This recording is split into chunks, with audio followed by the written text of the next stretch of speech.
Great skills again by him. Oh, marvellous goal by Luton. Welcome to the Rangers Journal. Good evening, everyone. Welcome to the Rangers Journal. My name is Billy Rankin. I'm taking the pod for this evening. A little bit of a title to get people's interested in the decline of James Tavernier. We're seeing things with our eyes, but we're going to have a wee look at the stats and see if what we're seeing with our eyes actually plays out on the back end stuff on the stat side of things.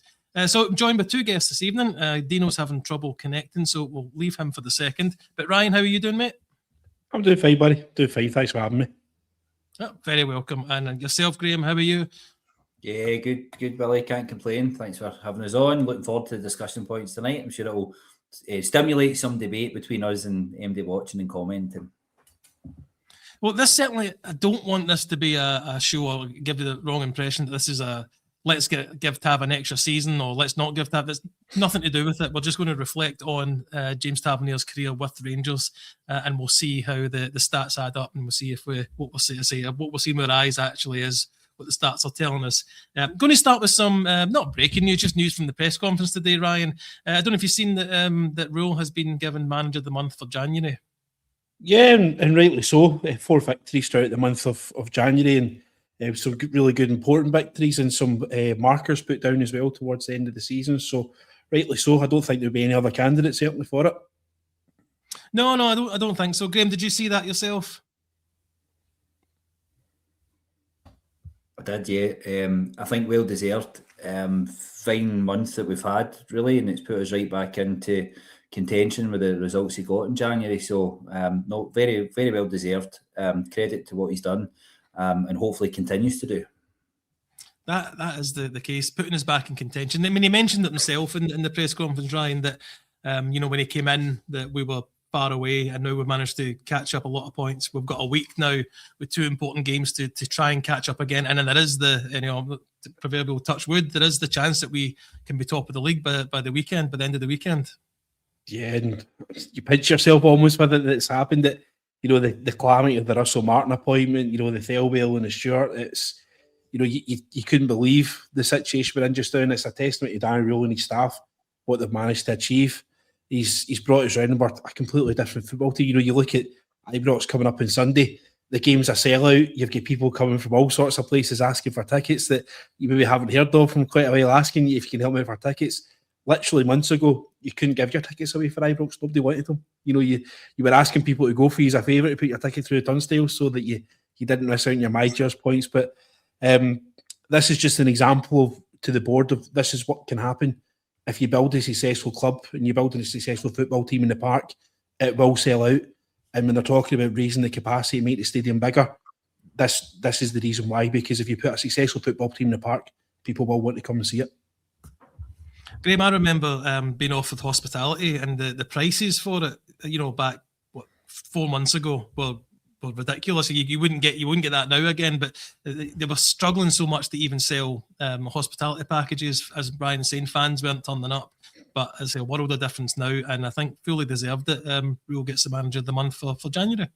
Absolutely. Even when you look around the stadium not being particularly full some games in previous months. I know there was a few games that I couldn't get to, and trying to give my season ticket away was, you almost felt the pain. Somebody go, come on, please go and take this for us. Just the whole turnaround and the feel-good factor that's about the club's been incredible since the manager came in. It's taken a bit of time and it's not happened overnight, and it's built up gradually, step by step. But no, we're in a really strong position where win every game of football. That's what we need to do. Win every game of football.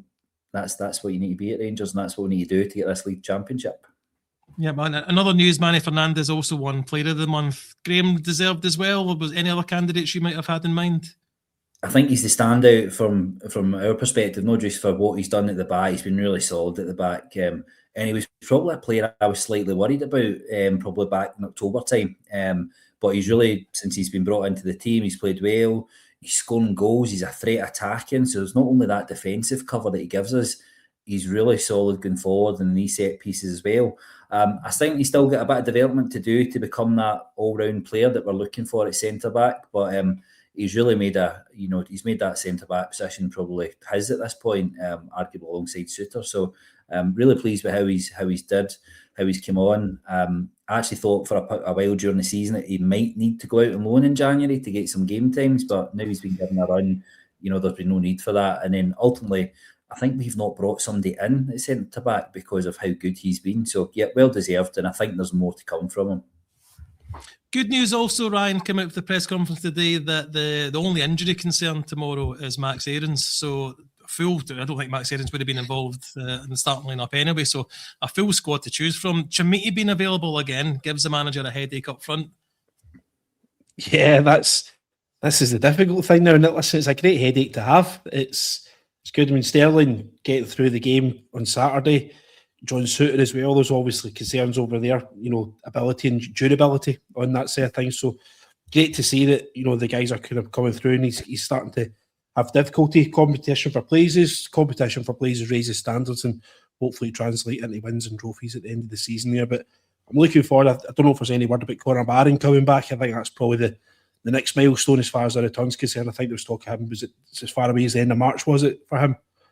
I'm not. Yeah, it was another wee while. Yeah. So that's the kind of maybe the only other kind of real notable absent. T. Cornelius obviously in the background there, but the jury's actually still out on him anyway, and I think he would struggle to get a place in. Even Big Giga, I thought was good at the weekend as well. I thought he's starting to show a wee bit of composure that he didn't really have in his early months in his Rangers career. I think he's now starting to show his natural ability and starting to basically discover why he brought Ty Brooks in the first place.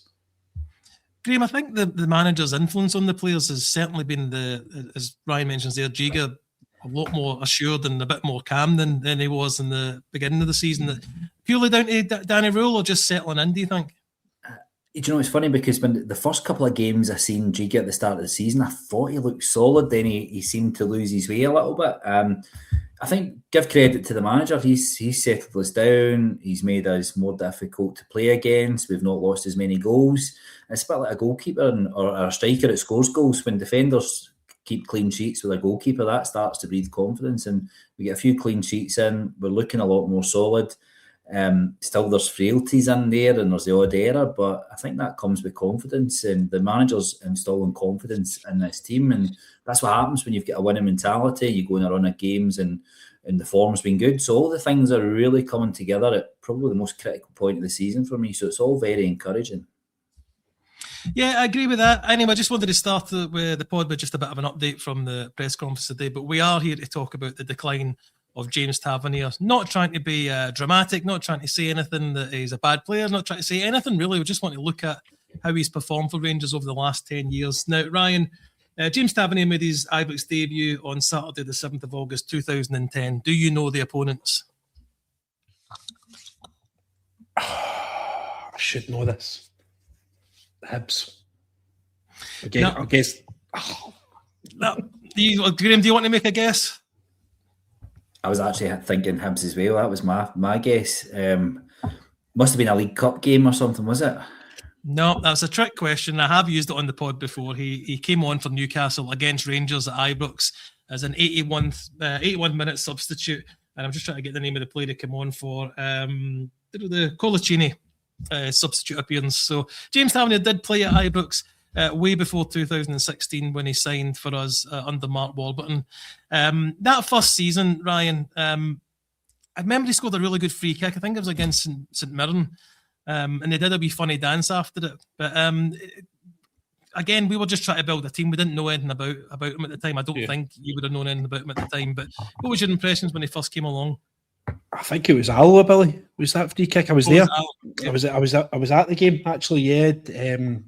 I was sitting in the Brimley stand right behind it, and it was a magnificent sweeping curl. We had plenty of power in it. It was a type of free kick the two goalkeepers wouldn't even have saved it, and it just kind of showed you early on what his ability would be like for set pieces moving forward.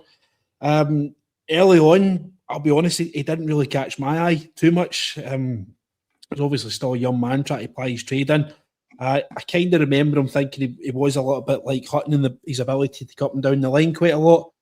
But just for me, he was one of several players at that point in time. There were just pieces of the puzzle that Warburton was trying to create. It was a good pass to the ball. He had an eye of the pass. He was hard working and stuff. But for me at that point, I didn't really seem too much as a standout. Graeme, I wasn't able to get to a lot of the games round about that time purely because where I lived was was 7 miles from the main road. So getting back home after games was pretty difficult unless I wanted to drive. But I mean, that's obviously a successful season. Quite, we kind of stroked the league out the park. We got the win over Celtic in the cup semi-final. But your opinion on Tav? I mean, he became important, I think, as more of the season went on. Yeah, he seemed to settle in and grow throughout that first season. He looked a threat. I think the comparison to Hutton is quite spot on from Ryan. That kind of attacking fullback. But I think at that point, with a lot of flair players in front of him, with guys scoring goals, we were dominating in terms of that league. So there was a lot of pluses in terms of when he came in, we had that creativity in front. So I think he's really settled in and really grown into that Rangers side since he's come on. It's been quite gradual, and then a couple of years later, he just seems to explode onto the scene, and he's a revelation in terms of from an attacking sense. I'm going to just, I do want to thank Doug. I think Doug is watching very much for the work he did on the graphics. Before the pod started, me and Ryan were having a look at these stats. We're going to pull it up on the screen just to show you that we're probably not going to be able to use them, Doug. Unfortunately, just it's very small on the screen to be able to read. But I'll be able to relay some of these stats back to people watching and people listening as well. In his first season, Ryan, his passing accuracy is 78.4%. We're going to keep a note of a couple of these figures going along to see if there's been any changes. Defensive duels won 66% and aerial duels won 62%. Cross accuracy only 25% back then. I'm hoping that figure goes up as the seasons go along. Yeah. It's maybe something to do with the strikers we was trying to have. I think the strikers at that point in time, Wycorn was certainly at the club. I'm trying to think about the other strikers that Warburton had in his first season as well, but there certainly wasn't much to hit in the box. The passing accuracy in his first season doesn't surprise me at all, because everything about Warburton, he was trying to present total football. At that point, it was all about basically out passing your opponent, finding ways round, stuff like getting the ball, wide and into the boxes as at the time. But I don't really remember too much about the kind of strikers at that point. I think Wycorn, Joey Gardner rings a bell for me as well back then. So was that not the season after? I remember he scored against Celtic, did he not? Aye, so it's that kind of error where you're not thinking about the strikers that we have kind of nowadays, or certainly you didn't have a Morelos, a Kamar Roof or anything like that to hit the box at that point in time. Graeme, I do remember thinking back then the players that Warburton brought in were quite smart. He knew a bit of the best in the business. Frank McParlin, wasn't it? Signed a couple of good players from the English kind of lower leagues, and Tav was certainly one of them. That again, the free kicks helps, but it became like, I don't know if you remember, I mentioned earlier on when he scored that goal, they had a wee dance and a wee. It seemed like they were really enjoying playing under Mark Warburton, and certainly in that first season. Absolutely, they did. And was Kenny Miller not leading the line that season up front for us? So with that kind of workhorse up there as well. But it was a season where we expected to do well and do the business, which we did. So, but there was a real feel good factor initially. The football was probably a lot better than we'd seen in previous years. I think there was a notable increase in what we were seeing on the park. But he absolutely just went about his business quite quietly. Did what he had to do. Wasn't a star by any stretch of the imagination at that point, but he just fitted into that equation quite nicely and just went about his business and done a decent job for us. Graeme, we'll stay with you just to kind of sum up the early kind of Tav, that first season, maybe even the next season, because we know what he grows into and what he becomes captain. And what stood out for me is that he was kind of all over the place, all over the park back then. He wasn't necessarily smart as he became later on, but he was just a pure engine. Very much so. Very athletic player. His fitness, and if you even look at them, he's hardly ever injured. He's a very robust footballer for us, very reliable in terms of his availability for us over that tenure where he's been with us. So, very much probably quite a good athlete in terms of that term. did the business that he had to do. He began to show his quality, but very dependable without being that superstar. As I kind of said, he was there. He was always available, doing a decent job on the park without catching the eye. So he very much settled into that side. And but like I say, it's the later years where he really came. He made that position his own and became that star that we've seen over certainly latterly in his career with Rangers. Anyway. Looking at the stats from the earlier seasons, Ryan, I picked out a few noticeable strengths and weaknesses. He's very physical, as I've mentioned. His ball carrying is very good, and his recovery numbers are actually very good as well. Where he is weak in the early years is the kind of sloppy crossing and the sloppy long balls. Is that something you remember? Mate, I'll be honest, no, it's not something I would have pinned on him. It's just obviously he's developing his game and he's trying to recognise where he is as a player. He maybe wasn't signed as a flying fullback at that point, and he's developed himself in. I think, if I remember rightly, there was a lot of calls for us to actually push him up one, and a lot of people actually seen him as a right winger rather than a right back at that point. But no, I wouldn't say he was a serial ball loser, if that makes sense. It was more. I think it's more his end product with it wasn't always. Again, you mentioned earlier on he didn't always have a great target man to aim for, but his long passing isn't as good in the early seasons as it becomes. Aye, and maybe that's he's probably at that point. Connor Golson might have came to Ibrox at that point. We all remember that Connor Golson's range of passing was superb for a centre half. So it might just be that he's just passing the ball sideways and say, if you want to do it, you do it, and he just passes it on to the better player, the better person, the man for the job, if you like. So it's it doesn't surprise me that some of his stats when it comes to this is a wee bit kind of wavered. In the second season, Graeme, his accuracy passing actually drops from 78% to 76%, and his long passes from 55% down to 51%. So that does kind of continue, although that is in a higher division. We move up to the Premier League, but then you're hoping that he's then surrounded by a bit of better players, and I guess that does develop over the next couple of seasons. His peak years, I've highlighted them as 2019 to 2023. And we can kind of look into that in a little bit more detail. But that's clearly his prime, isn't it? That's when he comes into his own. Yeah, very much so. And it probably starts, I think we as a team really start to come into our own when Gerrard came in. And that's for me when, Tav really stepped up a level as well. And, Gerrard came in, a man who's great leadership qualities, been a fantastic captain for Liverpool for years, and, making him that captain figure at Rangers Football Club was really maybe gave him that added responsibility, and that's maybe just pushed him up a ceiling as well. So I think that's when we're a lot more organised in Europe.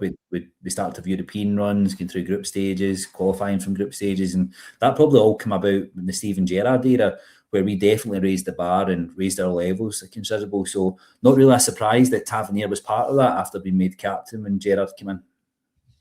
Yeah, Ryan, it was Steven Gerrard that made Tavernier captain, and I think it does coincide, his improvement coincides with being able to play in Europe and having that experience. Yeah, I mean, there's obviously quite a lot of things that Gerrard, did when he came into the club. Obviously, a lot of infrastructure changes, a lot of kind of, higher professional level of football, if you like. He brought his experiences from Liverpool and he started to do things. There was wee things that were changing, like he made a kitchen next to the dressing room because he wanted the players to have the ability to eat lunch in the stadium, quite just before match days. We subtle changes like that. You probably find that sports science started to become a little bit bigger, bit better, a bit more of the kind of fitness side of things. So it doesn't surprise me that Tavernier benefited from that. The captaincy thing, from what I remember at the time, was a little bit controversial. He wasn't a standout obvious replacement. I think Lee Wallace was actually still in the building at the time, and he was removed as the captain. It was obviously the infamous falling out with Kenny Miller, Lee Wallace and Warburton, I think it was at the time. Was it a game at Hampden or something like that, I remember? And it's been Murty, is it not, mate? Was it Murty? Yeah, possibly. And Wallace eventually got removed as the captain, and there was a wee bit of kind of people were a bit upset about that. They obviously remember Wallace's sacrificing his football career to follow us down to the lower divisions and taking over the captaincy from Lee McCall, and Lee McCall retired and stuff. So there was a lot of credit in the bank for Lee Wallace at that point. And for him to be kind of removed as captain and James Tavernier to come in, ruffled a few feathers, especially amongst the kind of more traditional supporters. Graeme, I don't disagree with Ryan there, but I felt it was more like future planning by making James Tavernier the captain. Not that he was a standout leader or anything, but he was going to be with us for a wee while, and we could build a kind of captaincy around him. Yeah, I think there's leadership comes in all different forms and styles. When you've got somebody with the aura of Steven Gerrard, like I said, who's captained a very good Liverpool team, won the Champions League, that's a player who's then became a manager who knows what he's looking for in terms of leadership qualities for his captain. So it's Tavernier's probably what would say is more a traditional Rangers captain. You don't see him as maybe vocal as people like Barry Ferguson or Richard Gough. He's maybe not got that aura around him, but he has obviously got leadership qualities and capabilities. And not only did Gerrard appoint him as that captain, there's many other great leaders that came after Gerrard that retained him as captain. Van Bronckhorst coming in, again, somebody who's played at a high level and been a captain himself, and then Barry Ferguson coming back in the club as manager and also retained him as captain. So, Gerrard was the first one to identify and put in position, but there's been successive managers since then that have absolutely stood by that decision. So, like I said, I think his leadership style is obviously different. I think he's very influential in the dressing room, but he's just a different style of leader from maybe what we've been used to at the football club, and that's maybe what's not maybe got fans concerned, but maybe just made some fans and supporters unsure. But when you look at somebody like Gerrard, he knows what he's looking for when he's making a captain. We've got to trust that. That's what he's there for. That's what he's done in his career. So there's reasons why he's done it, and ultimately, I think that was the right thing. And the amount of years Tav's been here has shown that long-term planning was the right thing. It's just a shame recruitment-wise and other things didn't go well in that time as well for us to be successful as what we should have been.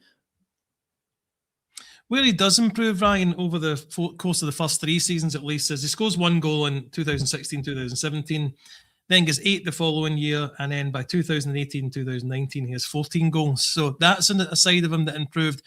It can't all just be penalties, though. There was a couple of free kicks in there, and he was also very good at kind of getting to the back post.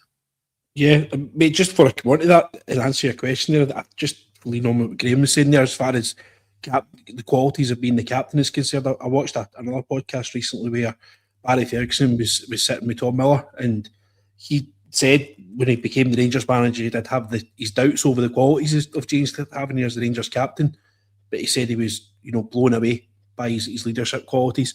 And that's coming from, one of the standout captains in Rangers history. Barry Ferguson played under Walter Smith. He's won a lot of trophies under Walter Smith, not just captain Rangers, but captain in Scotland as well. So that's, for me, it's a good thing to say. That's testament for me enough to say that's given in. And obviously, Gerrard, Liverpool captain, England captain, won the European Cup, knows what it takes to be a decent captain and represent a football club, because Gerrard, by all accounts, was Liverpool. When you think about Liverpool, you think about Steven Gerrard. Even now, that's still the case. So the fact that these two individuals who have played football at the highest level, say the James Tavernier's got the credentials to be the Rangers captain, for me that's enough. But as far as his goals are concerned, I think it's just the tactics at the time, the way he finds himself at the back post. I think if you remember rightly, Ryan Kent was starting to become a bigger influence at the club at that point as well. I think that coincides with that. So Kent was very much, a lot of industry in the left-hand side, and that allowed, Tavernier to find himself in at the back post. I think you remember a couple where he was just finding them headers in at the back post and stuff, and obviously naturally becoming the penalty taker, while helping his goals in the amount of time that we do spend in the opposition box. And if I'm right in saying, I think that was around about the time the old cliche penalty to Rangers started to come in. Just a wee reminder, Ryan, I just remind you, your contracts are obliged not to watch any other podcasts, so if we can cut that out, please. I didn't mention what podcast it was, mate, so I think I'm all right. I'm joking. Graeme, can you just touch on his, because something that I look back on kind of fondly, his relationship with Candace.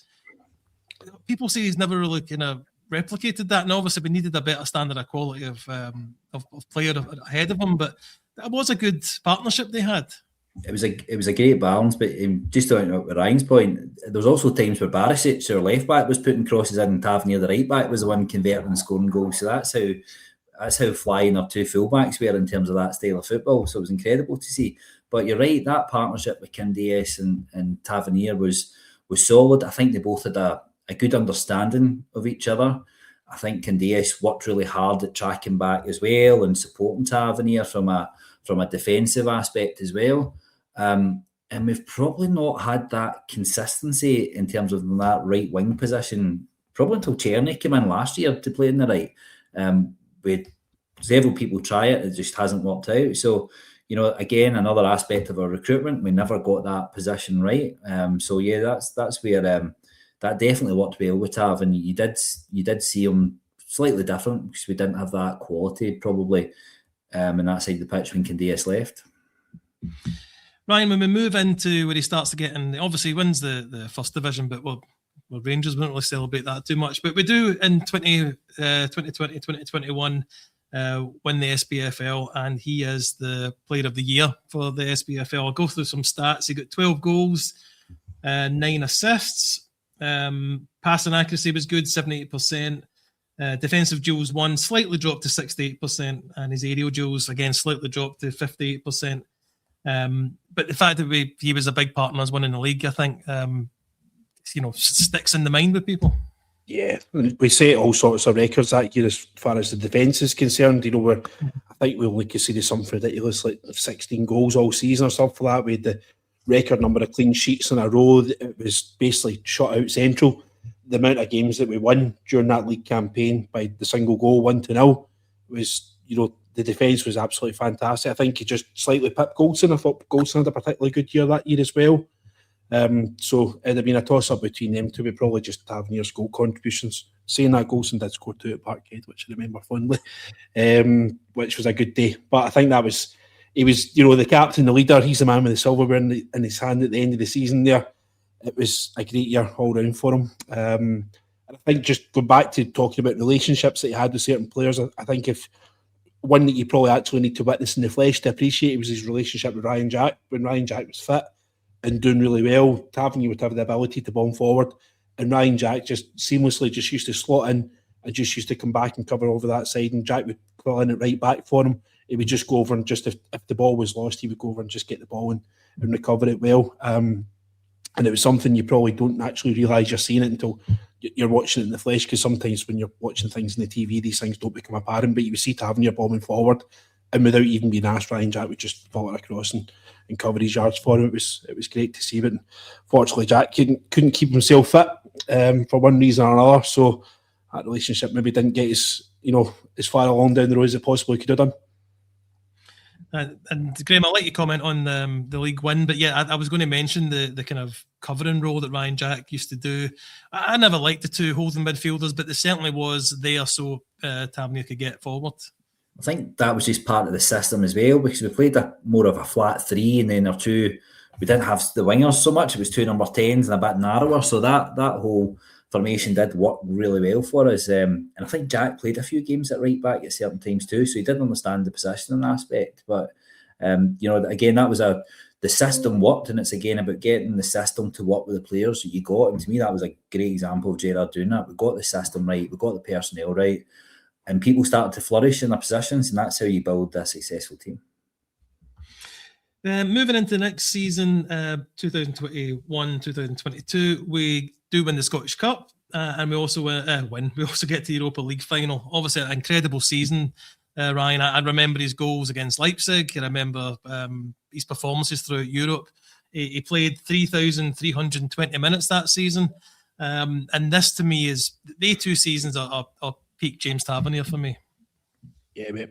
Listen, the season that we got to the Europa League final, the appreciation of football was brought back. Obviously we'd lost the ability to go to the stadium during the COVID times and stuff, so your appreciation of actually going to be able to take in a match, was never higher. I was lucky enough. I was in Dortmund, I was in Braga, I was in Leipzig. I was at the final as well, and I witnessed some incredible nights that I'll take to my grave. Tavernier's performance, particularly over the 2 legs and against Dortmund, he was great. The penalties that he scored, the responsibility that he took in serious moments. He's obviously got the goal in the first couple of minutes against Braga as well.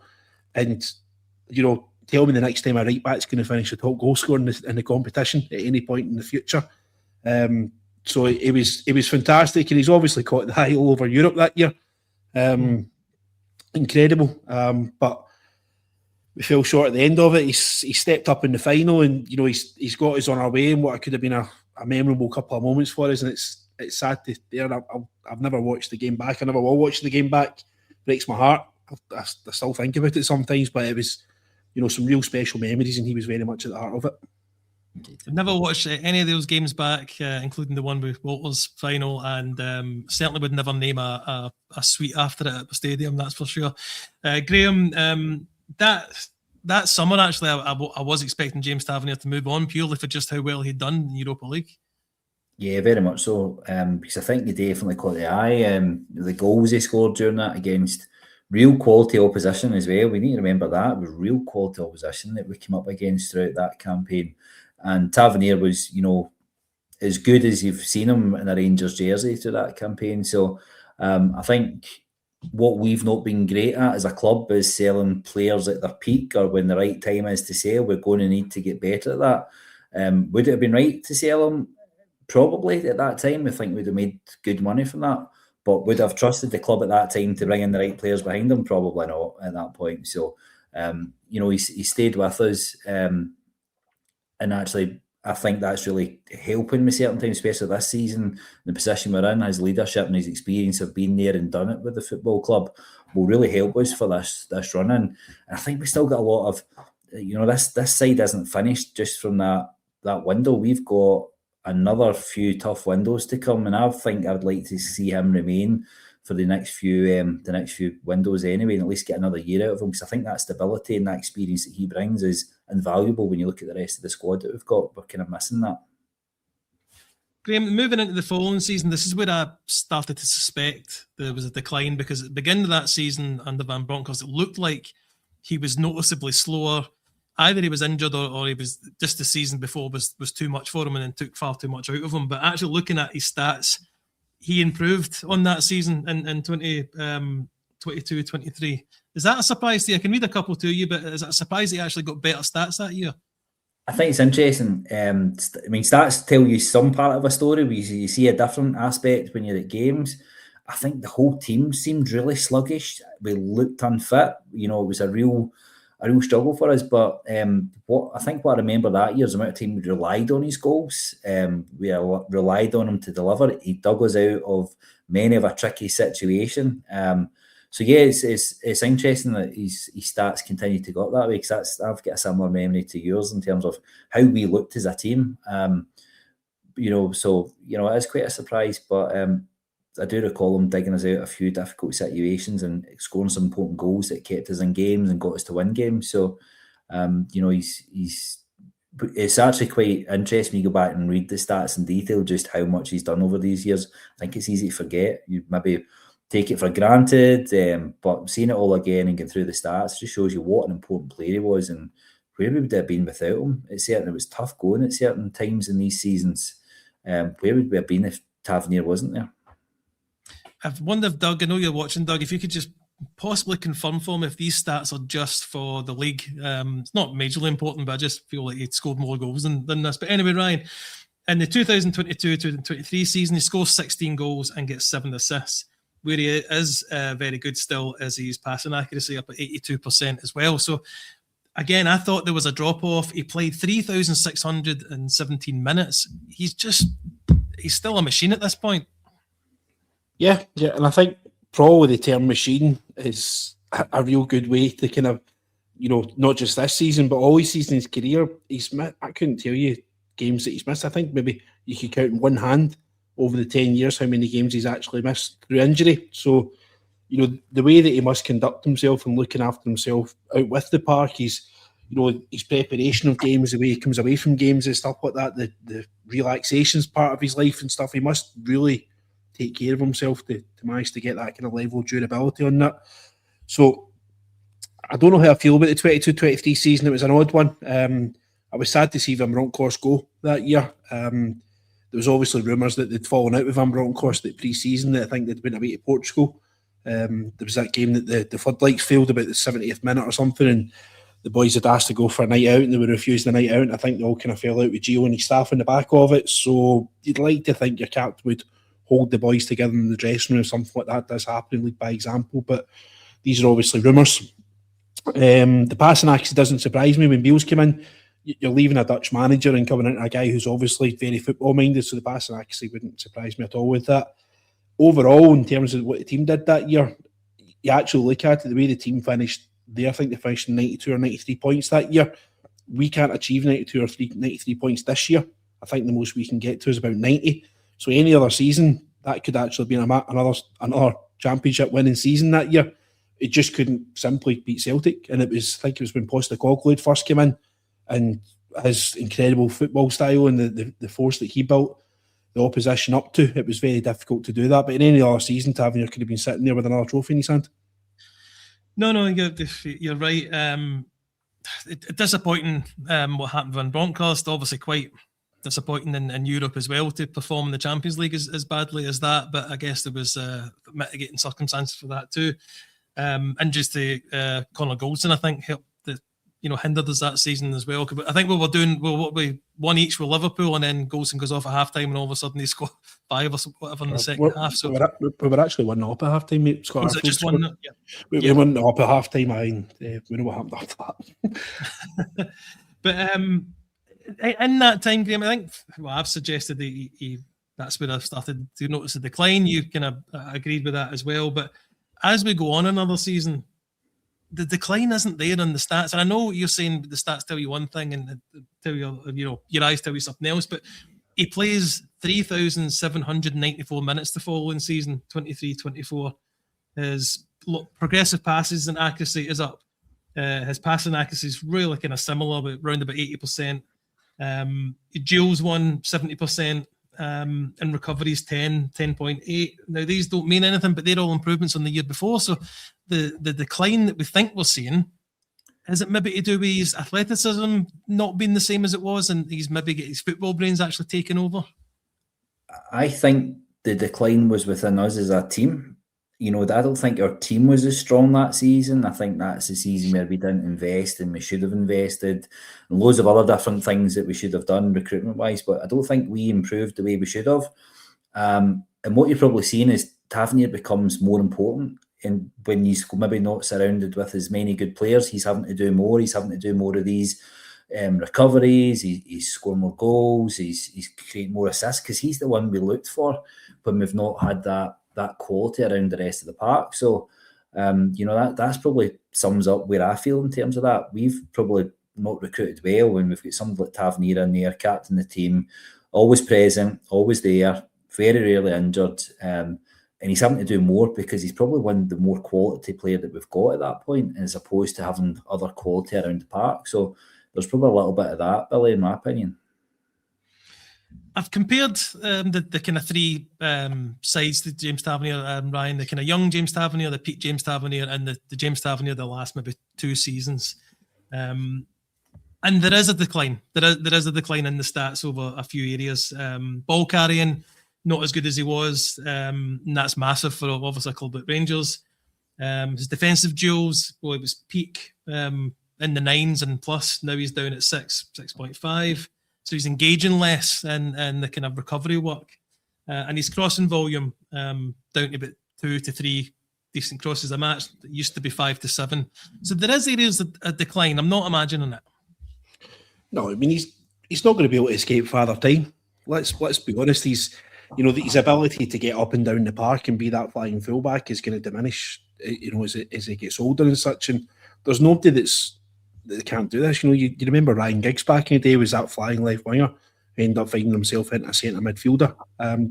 Paolo Maldini was a left back. He ended up becoming a left centre half.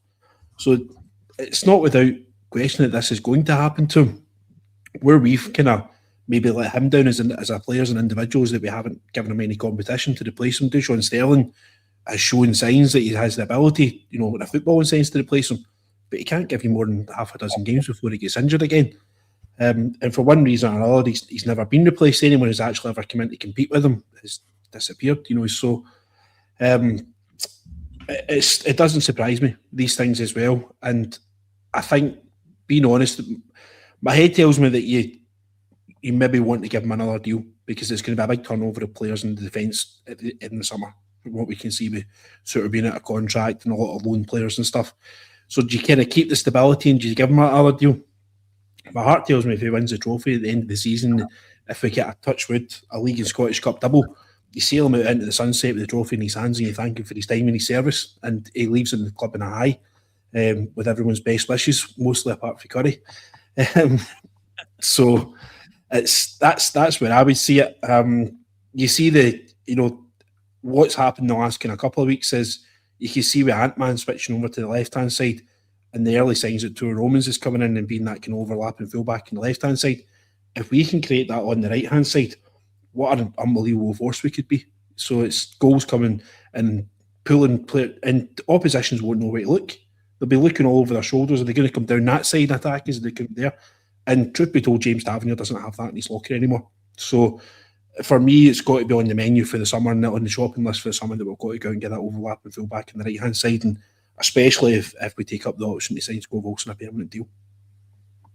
Graeme, I think that's a couple of really good points with Ryan there, that we've never signed anyone that could take over that, which shows, that it's not there's not been other players that have been decent right backs, they've just not been as good as him.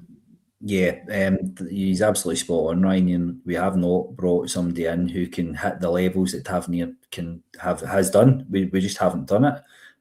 Sterling, was that in a slight attempt? I'm not sure, but when we look at what the players that we're now bringing in the left back we've just brought in, it shows we can go out and find the players. We've got that network, we've got the ability to go and bring players in. I agree, we're going to need to do that in terms of that right back position. But there's going to be a lot of change as well in the summer. So we've got 2 centre backs currently with us on loan. We've got a left back with us on loan. We've got Max Aarons on loan. So there's four of the defence that we've got going to go back to parent clubs. I would absolutely keep Tavernier in no matter what happens this season. Let's say he's been there, he's done it. He's won trophies with Rangers. He's won the league with Rangers. He's got that leadership. Now, everybody who's managed Rangers talks about Tavernier's leadership qualities. I still think there's a place for that in and around the football club. I would like us to bring in a right back who can absolutely compete with them and possibly be a starter ahead of him. But I think having him around the club and around the building will only be a good thing for us. And we don't have enough of that leadership. I think that's one of the things we've said right throughout the season. We've not got leaders on the park. We've not got a lot of leadership within the group. So to then let Tavernier leave when we know we're struggling with that seems counterproductive in my opinion. So I think you're absolutely right. We need to improve our right back position, go and bring a quality player in that can go and compete with them. But I still feel there's a role up in the football club, and I still feel if we give him minutes, he won't let us down next season. Let me point out a few areas, Ryan, where the stats don't say that he's in decline. So his passing quality right now is between 82 and 83%. That's the highest of his career. But again, there could be mitigating circumstances for that. His passing skills are still elite. Still 12 forward passes per 90 minutes. Sorry, I've forgotten the term. His goal output is better than it's ever been. His defensive duels are still around 60 to 70% that he wins. Yes, he is a bit slower, but he's smarter, and I don't necessarily think what I was expecting to see in these stats was a major drop off these last 2 seasons, and fortunately for us, it's not actually there. Well, the passing's got to be good, because if he's staying in his own half more and he's staying in a more of a defensive area, more the passing actually has to be good. He can't take the chance, because if he takes too many chances and he loses the ball in the area he's playing in, he's going to put us under a lot of pressure and possibly loses goals. So the passing actually has to go up. The duels are probably going to go up as well, because he's probably going to be going into those duels in a position of favour where he's actually going to be approaching, rather than actually chasing, because if he's doing the recovery side of things, you'd like to think the opposition players probably get the advantage on it, because he's got to make the yards up. So it's a different one. The stats in that respect don't surprise me at all. But questions for you both, just to add something in here. We're obviously talking about the need to replace him and give a higher quality right back. But who within the current squad could potentially replace him as captain? Because for me, that's just as important as replacing him as a captain, as well as obviously a right back as well. Is there anyone in the squad that you guys would think you'd have your eye on for it? If I come to me first, I would say Butland. I don't like the goalkeeper being the captain, and John Souttar. I don't think I want him to be here after this. So they're the kind of 2 standout ones. No, Ryan, I want us to go and sign a captain. When's the last time we've done that? Okay. Graeme? For me, I think Raskin could do it if he's there next year.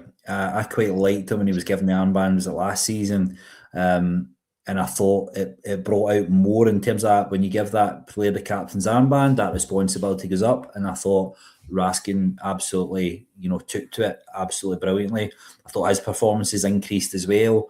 He was a captain who would be in the ear of the referee. And again, that's something that we've not really seen from Tavernier, and I quite like that about him. So if we've got Raskin here next season, I quite like the idea of a captain in the middle of the park. For me, that was who I would like to see have the armband, because I think he's got leadership qualities. He's a very good player.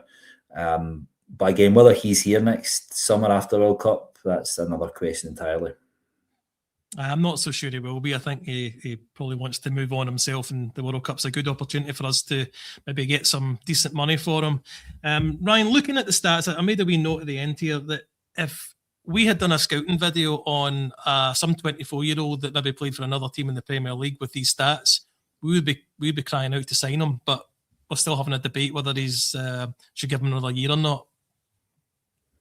Very strange one, that, isn't it? I think it's, unfortunately, there'll be a lot of people that within our support will always remember James Tavernier as the captain that's seen Celtic win more trophies than anyone else, and I think he can't escape that.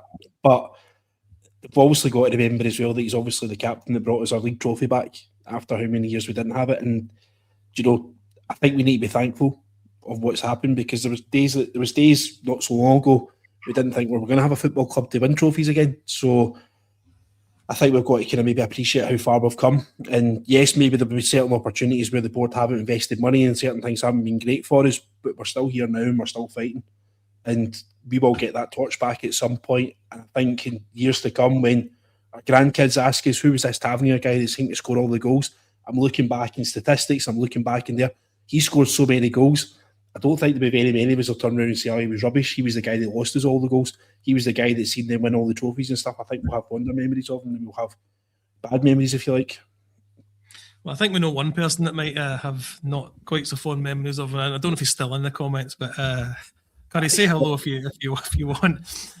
Graeme, I guess we'll wrap things up. We're nearly going 50 minutes now anyway, but there's the idea of him having a testimonial. If he wins the League and Cup double and gets a testimonial and sails off into the sunset, I think he does.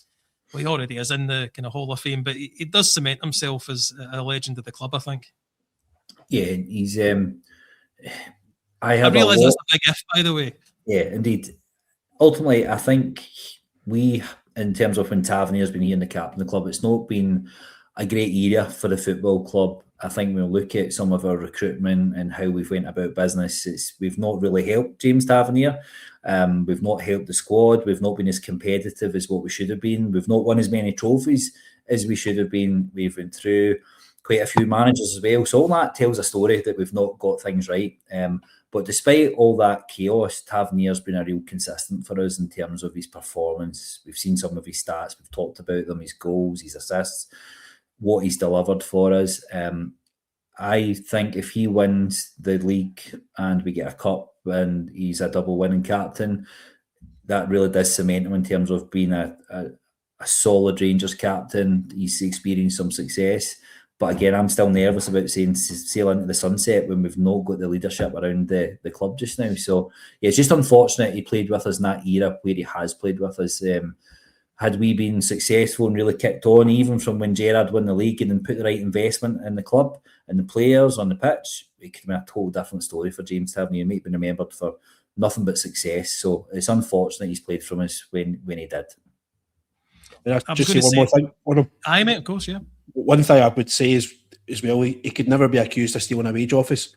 And I don't think everyone, it's in the recent time that we could say that about. There's been plenty of players that have come up here and signed big contracts and not contributed at all and sat on the bench and, questionable injury concerns and stuff like that. We can never turn around and say James Tavernier hasn't earned his wages at Rangers Football Club. No, I agree with that, mate. Let me just ask you a question. Right now, if there was tickets to go to his testimonial, would you go? I'd like to go. He's a Leeds fan as a boy. There's obviously that affiliation now with Leeds. I'd love to see Rangers play at Ellen Road again. That'd be fantastic. I'd definitely go to that if there was an opportunity. I've not got a great experience. I went to Elland Road once and it was a 0-0 draw with Chelsea. It was the most boring game of football I've ever watched. But you were allowed to have a drink in the concourse back then, which was quite a novelty for a Scottish fan. Graeme, same question to you. If it was right now, would you go? I would go, and I take my two boys as well because they're big Tavernier fans. I've got Tavernier in the back of the shirt, and I think he deserves the send off for the service he's given us. Faultless service in terms of his effort. Everyone Ryan said around he's definitely not stole a wage. He's been a real constant. His leadership has been impressive. Yes, he's made some mistakes. He's got things wrong, but what the way he's served the club the past 10 years, and I've seen something in the comments. They're absolutely right. Tav was not the reason we didn't win trophies. There's more reasons than that. It wasn't just 11 on the park. There was other things behind the scenes. But from the way he served us, I'll absolutely be going. Well, I do agree with what he was saying, that he does get the blame for decisions that other people made off the park a lot of the time. But I mean, there's frailties in his game, but it is a different game. We're thinking of a right back being more defensive minded, where in modern football they're more attacking minded. But anyways, it was good to have a discussion over these stats, Ryan. I was surprised with the way they kind of fell, or the way. Not fail, but the way the stats actually show that the fall off isn't quite as dramatic as maybe us fans think. But thanks for coming on board this evening, mate. No, listen, no problem at all, mate. Thanks for having me. Hopefully, as we say at the end of the season, he's got something to celebrate. He's got a smile in his hand and silver a smile in his face and silver in his hand. Yeah, thanks, mate. And Graeme, thanks as well, mate.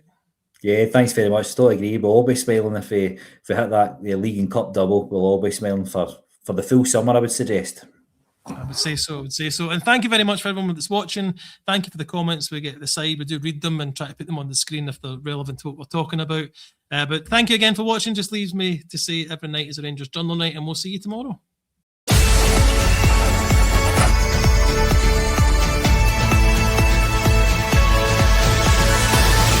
night is the Rangers Journal night.